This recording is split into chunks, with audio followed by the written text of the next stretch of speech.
అబద్ధంలోని ఇల్లు.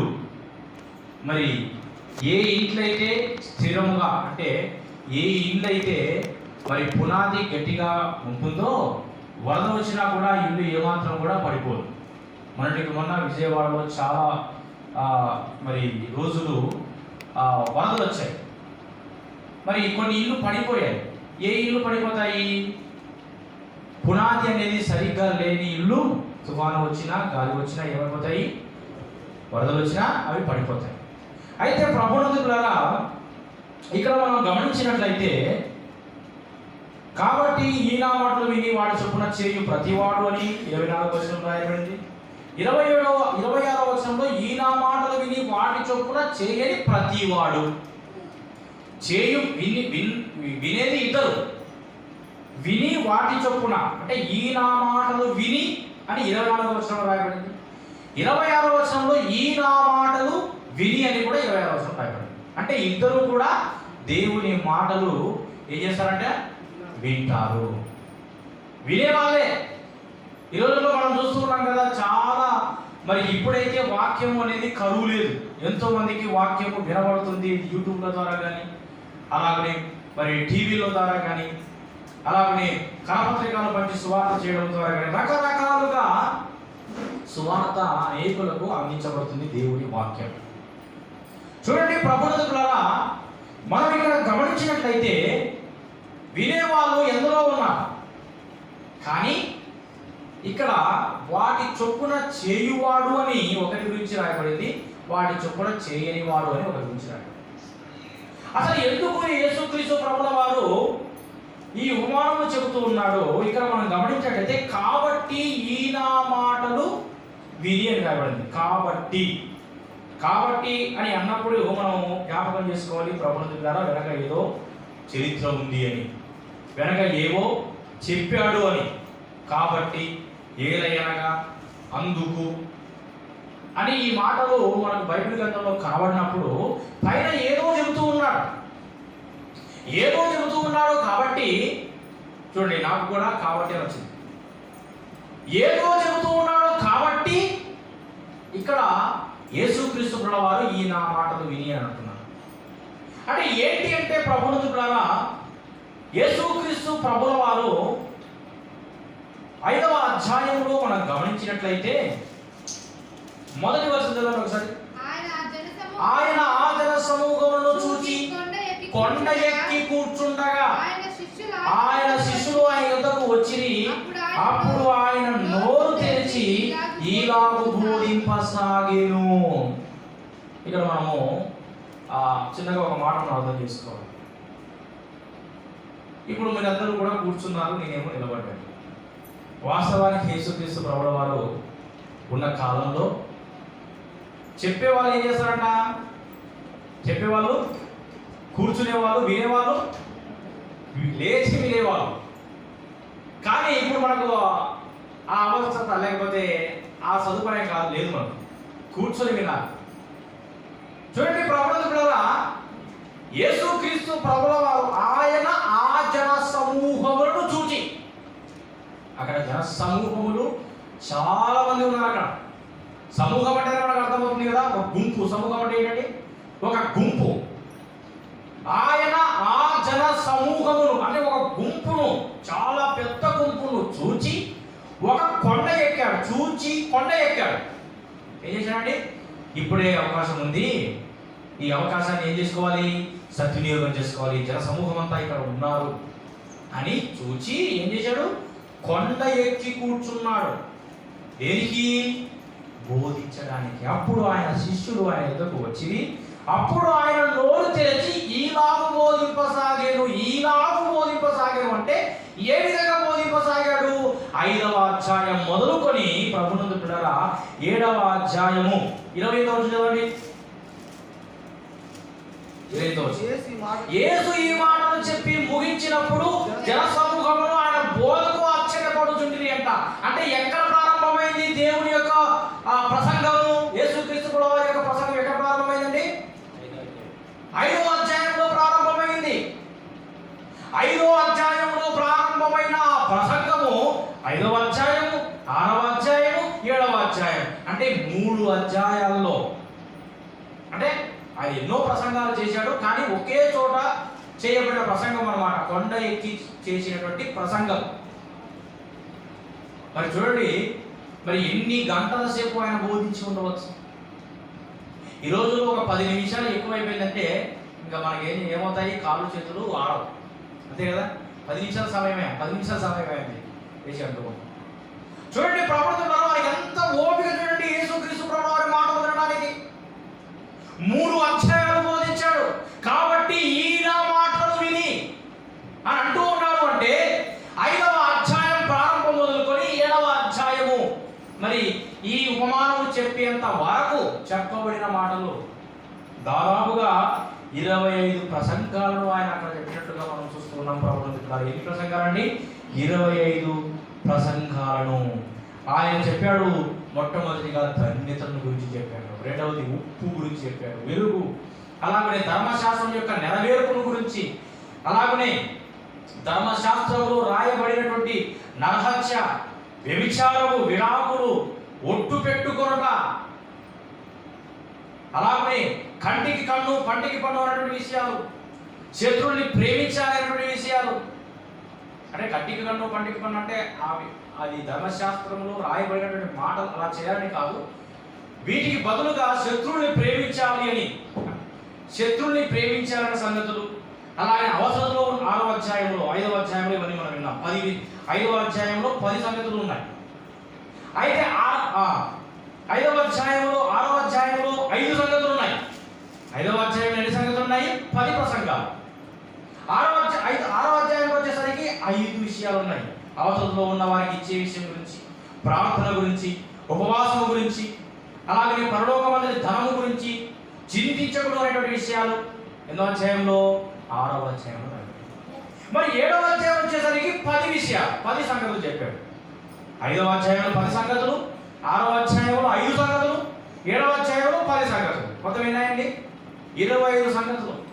7వ అధ్యాయంలో అయితే ఇతరులకు తీర్పు తీర్చే విషయంలో కానీ, అడుగుడి అనే సంగతులు, వెదకుడి అనేటువంటి సంగతులు, తత్తుడి అనేటువంటి సంగతులు, అలాగే ఇరుకు మార్గము, అలాగే విశాల మార్గము, చెట్టు దాని ఫలములు, అలాగనే మరి ఆయన దేవుని యొక్క మాటల గురించి, అలాగనే మన మాటల గురించి, దేవుని మాటల గురించి కాదు, మన మాటలు ఎలా ఉండాలో అనే సంగతులు, అలాగే మన క్రియలు ఎలా ఉండాలి అనే సంగతులు, అలాగే బండ మీద ఇల్లు, ఇసుక మీద ఇల్లు, అంటే ఈ ఉపమానం. ఇలాగ దాదాపుగా ఎన్ని సంగతులు చెప్పాడండి? 5వ అధ్యాయం ప్రారంభం మొదలుకొని 7వ అధ్యాయము చివరి వరకు దాదాపుగా 25 సంగతులు ఆయన చెప్పడం జరిగింది. కాబట్టి ఈ నా మాటలు ఏంటండి? ఈ నా మాటలు అంటే మనం ఈ 2 సంగతులు అయితే ఇక్కడ చెప్తున్నాడు. మిగతా 23 సంగతులన్నీ కూడా వారికి చెప్పిస్తూ, ఇవన్నీ చెప్పిన తర్వాత చాలా మంది మరి అక్కడ మనం 7వ అధ్యాయంలో మనం గమనించినట్లయితే అబద్ధ ప్రవక్తల గురించి చెబుతున్నటువంటి యేసుక్రీస్తు ప్రభువు అబద్ధ ప్రవక్తల గురించి చెప్పిన తర్వాత మరి చాలా మంది అంటారట, ప్రభువా ప్రభువా, అక్కడ యేసు ప్రభు అంటున్నాడు, ప్రభువా ప్రభువా నన్ను పిలిచి ప్రతి వాడు పరలోక రాజ్యములో ప్రవేశించడు. మనం ప్రార్థన చేసినంత మాత్రాన, ఆయన పిలిచినంత మాత్రాన, లేకపోతే మనం ఆరాధనలో పాల్గొన్నంత మాత్రాన, ఆయన మనం పిలిచినంత మాత్రాన మనం ఏ మాత్రం కూడా ఎదురు చేరమంట పరలోక రాజ్యంలో ప్రవేశించము. అయితే ప్రభుత్వారా ఇక్కడ రాయబడినటువంటి మాట ప్రకారంగా అక్కడ చాలా మంది అంటారంట, మేము నీ నామమున ఉండండి, నీ నామమున ప్రవచింపలేదా, నీ నామమున దయ్యాలు వెళ్ళగొట్టలేదా, నీ నామమున అనేకమైన అద్భుతములు చేయలేదా అని చెప్పుదు. చాలా మంది నీ నామమును మేము ప్రవచించాం కదా, నీ నామమును మేము అద్భుతాలు చేశాం కదా, నీ నామమును మేము ప్రవచించాం కదా, దయ్యాలు వెళ్ళగొట్టాము కదా, మరి మాకెందుకు మాత్రమే నీ రాజ్యము మాకెందుకు రాదు అని ప్రశ్నలు వేసేటువంటి వారికి సమాధానం చెబుతున్నాడు. మీరు నా నామమున దయ్యాలు వెళ్ళగొట్టినా, నా నామమున మీరు ప్రవచించినా, నా నామమున మీరు స్వస్థతలు చేసినప్పటికీ కూడా ఇక్కడ ఏమంటాబడింది, ఈ నా మాటలు విని వాటి చొప్పున చేయువాడు మాత్రమే. ఎవరిని పోలి ఉంటాడంట చూడండి, ఈ నా మాటలు విని వాటి చొప్పున చేయు ప్రతి వాడును బండ మీద తన ఇల్లు కట్టుకొనిన బుద్ధిమంతుని పోలి ఉండును. వినేవాళ్ళు అందరూ ఉంటారు, కానీ ప్రభునందు వాటి చొప్పున చేయు ప్రతివాడు. దేని మీద ఇల్లు కట్టుకున్నవాడట? బండ మీద. చూడండి ప్రభునందులారా, ఇప్పుడు మనం మందిరాన్ని ఏర్పాటు చేసుకున్నాం. పైకి మాత్రమే ఈ మందిరంగా కనబడుతుంది, కానీ దీని పునాది కనబడుతుందా? పునాది అనేది లోతుగా పోయింది. కానీ ఎంత అందముగా అలంకరించాము, బాగా మంచి గోడలు ఏర్పాటు చేశాము. కానీ ఇదంతా కూడా చక్కగా నిలబడాలి అంటే ఏదంటే దేని మీద నిలబడింది ఈ మందిరము? పునాది మీద.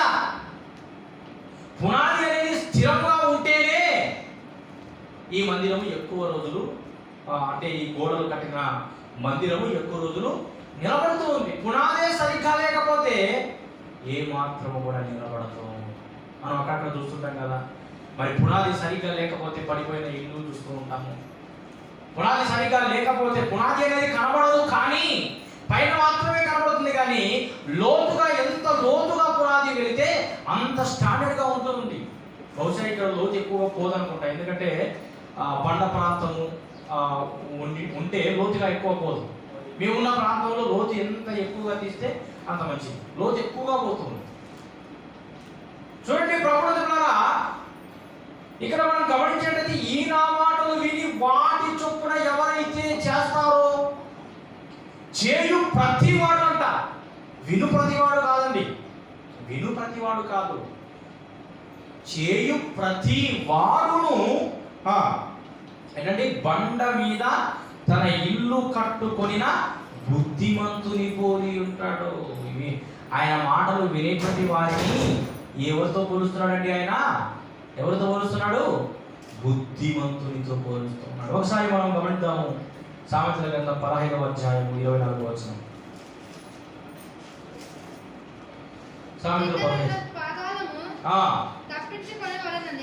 క్రింద ఉన్న పాతాళమును తప్పించుకొనవలెనని బుద్ధిమంతుడు పరమునకు పోవు జీవ మార్గమును నడుచుకొనును. ఎవరి గురించి రాయబడింది ఈ మాట? ఒక బుద్ధిమంతుని గురించి. బుద్ధిమంతుడు ఏం చేస్తాడంట? క్రింద ఉన్న పాతాళములోకి వెళ్ళకుండా ఉండడానికి ప్రయత్నం చేస్తాడు. కింద ఉన్న పాతాలని తప్పించుకోవడానికి ఏం చేస్తాడంట? పరమునకు పోవు మార్గాన్ని ఎంచుకుంటాడు. పరమునకు పోవు మార్గాన్ని నడుచుకుంటాడు. ప్రభువుల దగ్గర బుద్ధిమంతుడు చేసేటువంటి పని అది. బుద్ధిమంతుడు ఆ విధంగా పరమునకు పోయేటువంటి మార్గాన్ని ఎంచుకుంటాడు. చూడండి, మనం గమనించినట్లయితే ప్రభువుల దగ్గర చదవండి మత్తయి సువార్తలో, మత్తయి సువార్త 7వ అధ్యాయంలో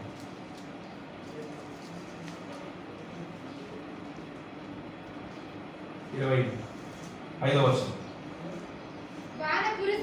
వాన కురిసెను, వరదలు వచ్చెను, గాలి విసిరి ఆ ఇంటి మీద కొట్టెను, గాని దాని పునాది బండ మీద వేయబడెను కనుక అది పడలేదు.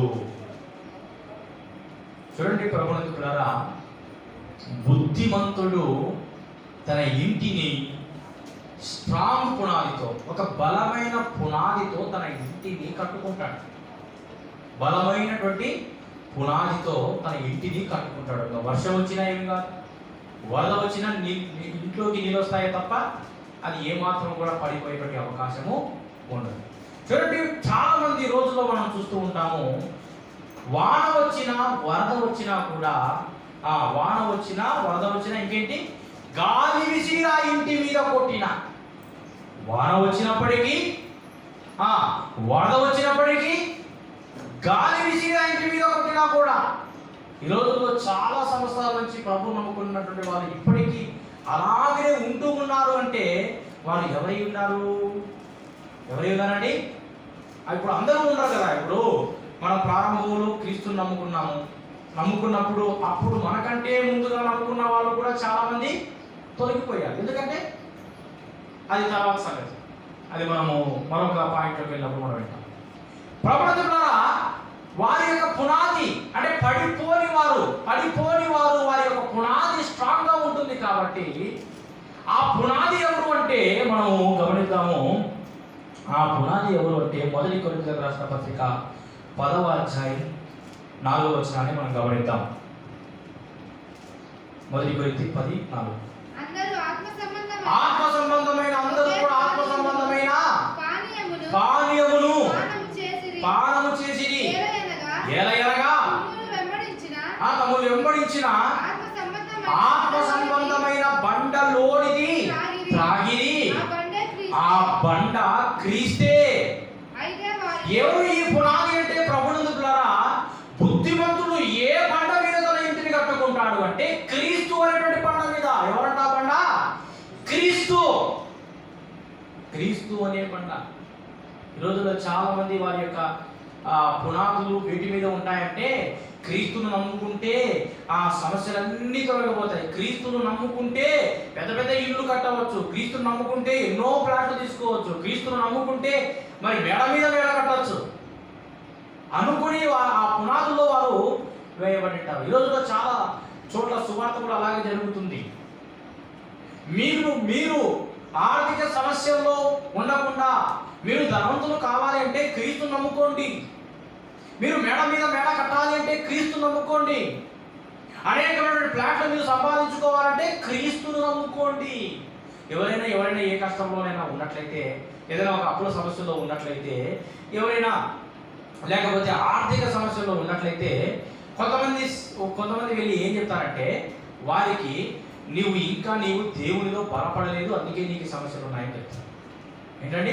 అందుకే నీవు ఇంకా ఈ పొట్టంలోనే ఉన్నావు, లేకపోతే ఇంకా నీవు ఈ షెడ్లోనే ఉన్నావు, ఇంకా నీవు ఈ గుడిసెలోనే ఉన్నావు అని చెప్పేసి అంటారు.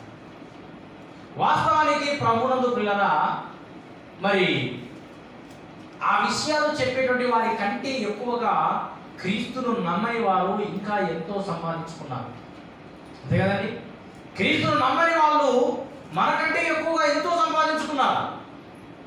అయితే వాస్తవానికి ప్రభునందు పిల్లరా, ఆ పునాది కాదు మనము, ఆ పునాది మీద కాదు మనం నిర్మించవలసింది ఇంటిని. అనగా ఇల్లు అనగా మన హృదయము. ఇల్లు అనగా ఏంటండి? మన హృదయము. మన హృదయాన్ని మనము ఈ క్రీస్తు అనేటువంటి బండ మీద వేసుకోవాలి.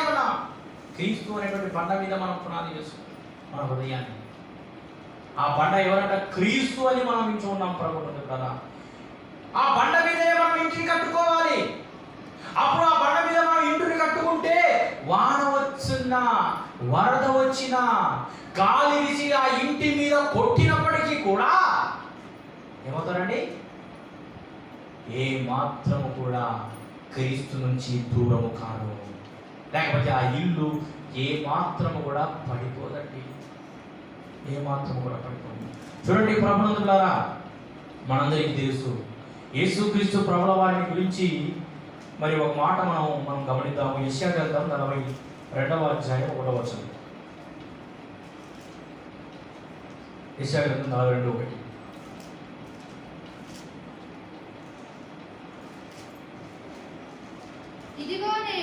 ఇదిగో నేను ఆదుకొను నా సేవకుడు నేను ఏర్పరచుకొనిన వాడు నా ప్రాణమునకు ప్రియుడు, అతని యందు నా ఆత్మను ఉంచి ఉన్నాను, అతడు అన్ని జనులకు న్యాయము కనపరుచును. చూడండి ప్రభువులారా, యేసుక్రీస్తు ప్రభుల వారిని గురించిన ప్రవచనం ఇది. ఏమంటున్నాడండి? ఇదిగో నేను ఆదుకొను నా సేవకుడు అంటున్నాడు క్రీస్తుని గురించి.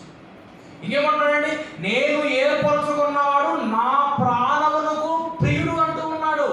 అంటే క్రీస్తు అనేటువంటి బండ మీదనే మనం ఎందుకు వేసుకోవాలి అన్నదానికి ఈ తండ్రి అయిన దేవుడే క్రీస్తుని గురించి మాట్లాడుతూ ఉన్నాడు. అయితే ప్రభువులారా, మనము మరి నిత్య జీవనకు వారసులు కావాలి అంటే మన పునాది అనేది, చూడండి ప్రభువులారా, మన పునాది అనేది క్రీస్తు మీద వేయబడాలి. క్రీస్తు అనేటువంటి బండ మీద వేయబడాలి. ఆయన చెప్పేటువంటి మాటలను విని ఏం చేయాలండి? వాటి చొప్పున చేయాలి. మరొక మాట మనం యెషయా గ్రంథంలోని 53:2 ఒకసారి మనం చదువుతాం. లేత మొక్క వలె ఎండిన భూమిలో మొలిచిన మొక్క వలెను అతడు ఆయన ఎదుట పెరిగెను. అతనికి స్వరూపమైన సొగసైనను లేదు. మనం అతన్ని చూచి అతని యందు అపేక్షించినట్టుగా అతని యందు స్వరూపము లేదు. అతడు తృణీకరించబడి చూడండి, మనం ఇవన్నీ చాలా సార్లు మనం విన్నాము. చూడండి, అతనికి స్వరూపమైన లేదు, సొగసైన లేదు. తర్వాత వ్యసనాక్రాంతుడిగా, వ్యాధి అనుభవించగా, మనుషులు చూడని వాడిగా ఉండేను, తృణీకరించబడిన వాడుగా ఉండేను. అతను మనం ఎన్నిక చేయకపోతే మన రోగాల్ని భరించాడు, మన వ్యసనాన్ని వహించాడు. ఆయనను మొత్తబడిన వాని గాను, బాధింపబడిన గాను, శ్రమనందిన వాని గాను మనం అతను ఎంచితివి. మన అతిక్రమ క్రియలను బట్టి అతను గాయపరచబడిన చాలా చాలా సంగతులు ఇక్కడ మనకు కనబడుతూ ఉన్నాయి. చూడండి, ప్రభునందు అన్నీ కూడా క్రీస్తుని గురించిన మాటలు. అంటే ఆ విధంగా ఆయన బాధించబడ్డాడు అంటే ఆయన యేసుక్రీస్తు ప్రభుల వారు తండ్రి అయిన దేవునికి అంతగా విధేయత చూపాడు. ఆయన మాటలు విన్నాడు. ఆయన మాటలు తండ్రి. చూడండి, ఒక వచనంలో మనము గమనిస్తాము. లూకాసు వార్త కాదు, యోహాను సువార్త 7వ అధ్యాయం 16వ వచనంలో క్రీస్తుని గురించి ఒక మాట రాయబడింది. క్రీస్తు మాట్లాడుతున్న మాట 7:16. అందుకు యేసు నేను చేయు బోధ నాది కాదు, నన్ను పంపిన వానిదే ఉన్నాడు. అంటే క్రీస్తు చేయు బోధ ఆయన పంపిన వానిది. అంటే ఎవరిది? తండ్రిది, తండ్రి అయిన దేవునిది అంటూ ఉన్నాడు. చూడండి, ప్రభుత్వ ద్వారా క్రీస్తు మాటలే ప్రకటిస్తున్నాడు. కాబట్టి ఈ నా మాటలోని ఎవరంటున్నారు? యేసు ప్రభు అంటున్నాడు. ఈ నా మాటలు అంటే ఎవరి మాటలు? అంటే తండ్రి ఆయన బోధించినటువంటి ప్రతి మాట తండ్రి అయిన దేవుని మాట. ఆయన మాటలు విని వాటి చొప్పున చేయు ప్రతివాడు క్రీస్తు తండ్రి అయిన బోధ, తండ్రి అయిన దేవునికి విధేయత చూపాడు. అలాగున మనం ఏం చేయాలండి? ఆయన మాటలు విని మనము ఆయనకు ఏం చేయాలండి? విధేయత చూపాలి. ఆయన మాటలు మనం వినాలి. ఎప్పుడైతే మనం ఆయన మాటలు వింటామో అప్పుడు మనం బుద్ధిమంతుల లిస్టులోకి వెళ్తాం. వరద వచ్చినా, వాన వచ్చినా, గాలి విసినా, ఇంటి మీద కొట్టినా కూడా మనం ఏ మాత్రము కూడా పడిపోండి. ప్రభుత్వారా, ఏ మాత్రము కూడా మనం పడిపోండి. చిన్నగా ఏదైనా ఒక చిన్న అనారోగ్యం వచ్చినట్టు ఒకసారి బాగైంది. అనారోగ్యం కోసం నీవు ప్రభుని నమ్ముకున్నావు, బాగైపోయింది. మరలా అనారోగ్యం వచ్చింది. దేవుడు గొప్ప దేవుడు కాదు, నిజమైన దేవుడు కాదు. నిజమైన దేవుడు అయితే నాకు ఈ రోగం వచ్చేదే? నిజమైన దేవుడు అయితే మా కుటుంబం ఇలా ఉండేదా అని ప్రభుత్వం ద్వారా చాలా మంది చాలా రకాలుగా మాట్లాడుతారు. ఆ రోగం బాగా కాలేదని ఇంకా ఎంత వెళ్ళినా కూడా ఏమి ప్రయోజనం లేదని చెప్పి రోగం బాగా కాలేదని ఏం చేస్తున్నారంటే దేవుడిని విడిచిపెడుతున్నారు. కష్టం వచ్చిందని, బాగా వచ్చిందని దేవుణ్ణే విడిచిపెడుతున్నారండి. దేవుణ్ణే విడిచిపెడుతున్నారు. వాన, వరద, గాలి ఇవన్నీ కూడా మన జీవితంలో వచ్చేటువంటి అడ్డుకోట్లు, లేకపోతే ఇవన్నీ కూడా మన జీవితంలో వచ్చేటువంటి శ్రమలు. రోగం కొరకు నమ్ముకోవడం, ఆ రోగం బాగా కాకుంటే ప్రభుని విడిచిపెట్టడం, ఇదంతా చూడండి ప్రభుత్వం ద్వారా నీవు అదృశ్యమైన వాటి కొరకు నిరీక్షణ ఉంచడం లేదు, దృశ్యమైన వాటి కొరకే నిరీక్షణ ఉంచుతున్నావు. నిన్న ఒక వ్యక్తి పునాది అనేది సరిగ్గా లేదు. చూడండి ప్రభుత్వం ద్వారా మనం ఏ పునాది మీద వేయబడుతూ ఉన్నాము, దేని కొరకు మనం నిరీక్షణ ఉంచుతూ ఉన్నాము. ఇహలోక సంబంధమైన వాటి కొరకు కాదు మన నిరీక్షణ. ఇహలోక సంబంధమైనటువంటి వాటి కొరకు మనం నిరీక్షణ ఉంచి ఇవి జరగలేదు అంటే క్రీస్తును వదిలిపెట్టి ఉన్నట్లయితే మన పునాది ఏమవుతుందండి? మన పునాది సరిగ్గా ఉండనట్లయితే. చూడండి ప్రభుత్వం ద్వారా సౌలుతో సమూయేలు ఒక మాట మాట్లాడతాడు. మొదటి సమూయేలు గ్రంథం 15వ అధ్యాయం 22వ వచనం చదవండి.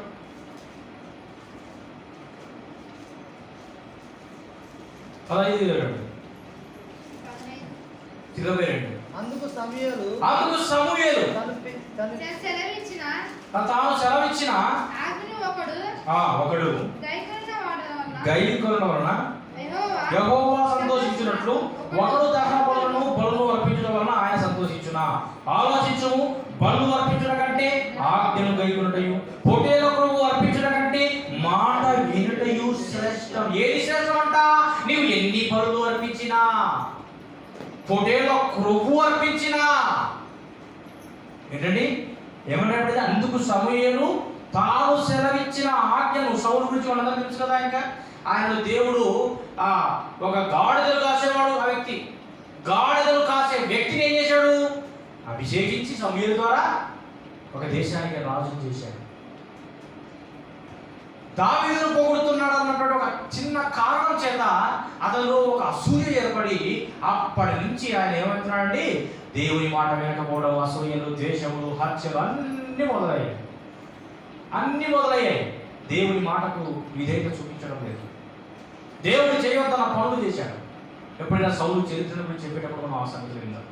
చూడండి ప్రవక్తలారా, అవన్నీ చేస్తూ ఉన్నాడని చూడండి మనం ఇక్కడ కానీ బరువు మాత్రం మంచిగా అనిపించేవాడు.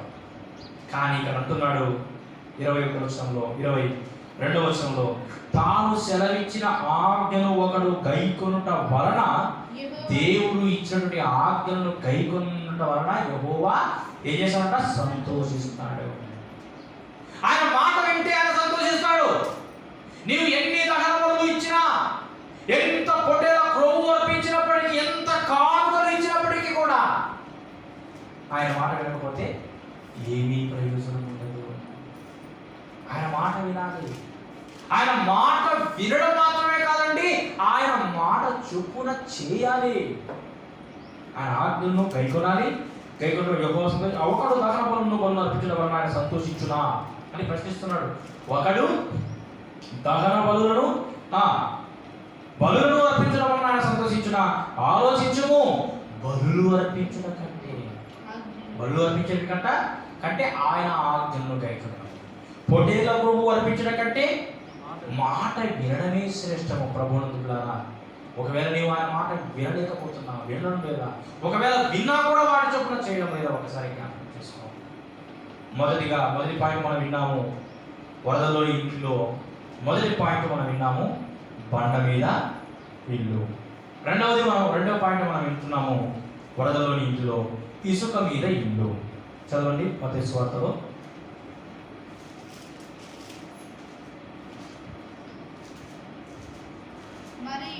మరియు ఈ నా మాటలు విని వాటి చొప్పున చేయని ప్రతి వాడును. 24లో ఏమని రాయబడ్డాయి? ఈ నా మాటలు విని. 26లో ఏమని రాయబడింది? ఈ నా మాటలు విని. ఓకే, ఇద్దరు వింటున్నారు అన్నమాట. అయితే వాటి చొప్పున చేయని ప్రతి వాడు ఇసుక మీద, అంటే ఇద్దరు కూడా ఇల్లు కట్టుకున్నారు. ఒకడేమో బండ మీద ఇల్లు కట్టుకున్నాడు, అనగా క్రీస్తు మీద. ఒకడేమో దేని మీద ఇల్లు కట్టుకున్నాడు? ఇసుక మీద ఇల్లు కట్టుకున్నాడు. ఇసుక మీద తన ఇల్లు కట్టుకున్న బుద్ధిహీనుని పోలి ఉండును. అంటే ఆయన మాటలు విని వాటి చొప్పున చేయని ప్రతి వాడును దేని మీద ఇల్లు కట్టుకున్నట్లుంట? ఇసుక మీద ఇల్లు కట్టుకున్న వాడిని బుద్ధిహీనుని పోలి ఉండును. అంటే బుద్ధిహీనుడు అంటే ఏంటంటే బుద్ధి లేనివాడు. బుద్ధివంతుడు అంటే బుద్ధి ఉన్నవాడు. బుద్ధిహీనుడు అంటే బుద్ధి తక్కువగా ఉన్నాడు. హీనుడు అంటే తక్కువ అన్నమాట, లేకపోతే లేకపోవడం. హీనుడు, బుద్ధిహీనుడు, బుద్ధి లేనివాడు. ఏం చేస్తాడంటే, మనము 10 మంది కన్యకలలో 5 మంది ఏ కన్యకలు ఉన్నారు? బుద్ధి కలిగిన కన్యకలు ఉన్నారు. 5 మంది బుద్ధి లేని కన్యకలు ఉన్నారు. బుద్ధి కలిగిన కన్యకలు, బుద్ధి లేని కన్యకలు. ఆ ఉపమానాన్ని కూడా మనము విన్నాము. ఇక్కడ కూడా బుద్ధిమంతుడు ఉన్నాడు, బుద్ధి లేనివాడు. బుద్ధిమంతుడైతే బండ మీద ఇల్లు కట్టుకున్నాడు, పాతాలను తప్పించుకోవడం. బుద్ధిహీనుడైతే ఇసుక మీద ఇల్లు కట్టుకున్నాడు. అయితే ఆయన మాటలు విని వాటి చొప్పున చేయని ప్రతి వాడు ఇసుక మీద తన ఇల్లు కట్టుకొని నా బుద్ధిహీనుని పోలి ఉండును. 27వ వచనం, వాన కురిసెను, వరదలు వచ్చెను, గాలి విసిరి ఆ ఇంటి మీద కొట్టెను. ఈ బుద్ధిహీనుడు ఎలా ఉంటాడండి? వాన వచ్చినా, వరద వచ్చినా ఏం చేస్తారండి? క్రీస్తుకు దూరం అవుతాడు. అతను వేయబడింది క్రీస్తు అనే బండ మీద పునాది వేయబడ్డాడు కాబట్టి ఏది వచ్చినప్పుడు కూడా క్రీస్తుని విడిచిపెట్టడు. కానీ ప్రభునందులారా, ఈ వ్యక్తి బుద్ధి లేని ఈ వ్యక్తి ఇసుక మీద ఇల్లు కట్టుకున్నాడు కాబట్టి అప్పుడప్పుడే ప్రభుని నమ్ముకోవడం, ఇహలోక సంబంధమైనటువంటి కోరికల కోసము ప్రభుని నమ్ముకోవడం, ఇహలోక సంబంధమైనటువంటి వాటి కోసము ప్రభుని కొలవడం, మందిరానికి రావడం వలన ఆ ఇల్లు ఏ మాత్రం ఎక్కువ రోజులు ఏ మాత్రం కూడా ఉండదు. ఒక వచనాన్ని మనం జ్ఞాపకం చేసుకుని మనం ముగించుకుందాం. సామెతల గ్రంథం 10వ అధ్యాయం 20వ వచనం. 20. ఒకని హృదయములోని విచారము దాని కృంగజేయును. 10:20 చదవండి. ఒక హృదయములోని ఒకని హృదయములోని సుడిగాలి వీచగా భక్తిహీనుడు లేకపోవును. ఒక సుడిగాలి వీచగా భక్తిహీనుడు లేకపోవును, నీతిమంతుడు నిత్యము నిలుచు కట్టడము వలె ఉన్నాడు. సుడిగాలి వీచినప్పుడు ఎవరండి ఎవరు లేకుండా ఉంటాడంట? భక్తిహీనుడు. భక్తి లేని వాడైతే సుడిగాలి వీచినప్పుడు, అనగా ఆ బాధ వచ్చినప్పుడు లేకపోతే ఆ కష్టం వచ్చినప్పుడు భక్తిహీనుడు పూర్తిగా భక్తిలో నుంచి జారిపోయి చేస్తూ ఉన్నాడు. వాడి పునాది దేని మీద కట్టబడింది? ఇసుక మీద కట్టబడింది. వాన వచ్చింది, వరద వచ్చింది, గాలి విసిరింది, ఆయన మీద కొట్టింది, ఏమైనాడండి? ఆయన పడిపోయాడు. కాబట్టి ప్రభునందులారా, నీ పునాది దేని మీద ఉన్నది? బండ మీద ఉన్నదా? ఇసుక మీద ఉన్నదా? ఒకవేళ నీ పునాది ఇసుక మీద కట్టుకున్నావు అంటే వాన వచ్చినా వరద వచ్చినా గాలి విసిరి ఆ ఇంటి మీద కొట్టినప్పుడు పడిపోయావు కదా, నీవు పడిపోతావు. ఇక్కడదే రాయబడింది సామెతల గ్రంథం 20వ వచనంలో, సుడిగాలి వీచగా భక్తిహీనుడు సుడిగాలి వీస్తే భక్తి ఏమవుతాడ? లేకపోతే. కానీ నీతిమంతుడు నిత్యము నిలుచు కట్టడం వలె ఉన్నాడు. పాట రాయబడింది, కదలాకుందు సియోను కొండవలె. విన్నారా? బెదలాకుందు బలమైన సింహం వలె యేసయ్య నీ చెంతనుండగా ఏ చింత నీకింకా లేదుగా. చూడండి ప్రభువులారా, నీతిమంతుడైతే నిత్యము నిలుచు కట్టడం వలె ఉన్నాడు. కాబట్టి ప్రభువులారా, ఈ వాక్యాన్ని విన్న నీవు ఏ పునాది మీద నీవు కట్టబడ్డావు?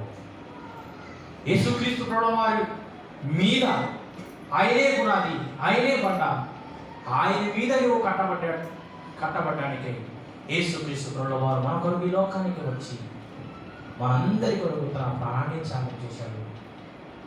అంటే విధేయత మనము పొందునంతగా, ఎందుకంటే ఒక వచనం రాయబడింది, ఎదురు అనుకుంటా, వచనం గుర్తురావట్లేదు, మరణము చూపునంతగా ఏం చేశాడు ఆయన? విధేయత చూపినవాడంట. మరణము పొందునంతగా అటువంటి విధేయత క్రీస్తు తండ్రికి చూపించినట్లుగా మనము క్రీస్తుకు చూపించాలి. కాబట్టి ప్రభువులారా, ఈ వాక్యాన్ని విన్న నీవు ఇసుక మీద ఇల్లు కాదు, బండ మీద ఇంటిని కట్టుకోవాలి. చివరిగా ఆ వచనాలు మత్తయి సువార్తలోకి వెళ్దాం. తన ఇల్లు కట్టుకున్న బుద్ధిహీను పోలిను, వానలు శనివారం వచ్చాను, గాలి విషయానికి మీద కొట్టిన, అప్పుడు అది కూలబడిను, దాని పాటు గొప్పదని చెప్పారు. 25వ వచనంలో యేసు ఈ మాటలు చెప్పి ముగించినప్పుడు జన సమూహములు ఆయన బోధకు ఆశ్చర్యపడుతుంది. ఈ మాటలన్నీ కూడా 5వ అధ్యాయం నుంచి 7వ వచనం వరకు 7వ అధ్యాయం వరకు చెప్పినటువంటి మాటలన్నిటికీ కూడా జన సమూహం ఏమయ్యారండి? ఆయన బోధకు ఆశ్చర్యపోయింది. ఎందుకంటే ఆయన వారికి శాస్త్రుల వలె కాక అధికారము గలవాని వలె వారికి బోధించారు. శాస్త్రులు ఏం చేశారు? శాస్త్రులు ఏమని బోధిస్తారు, కానీ ఎలాగునా?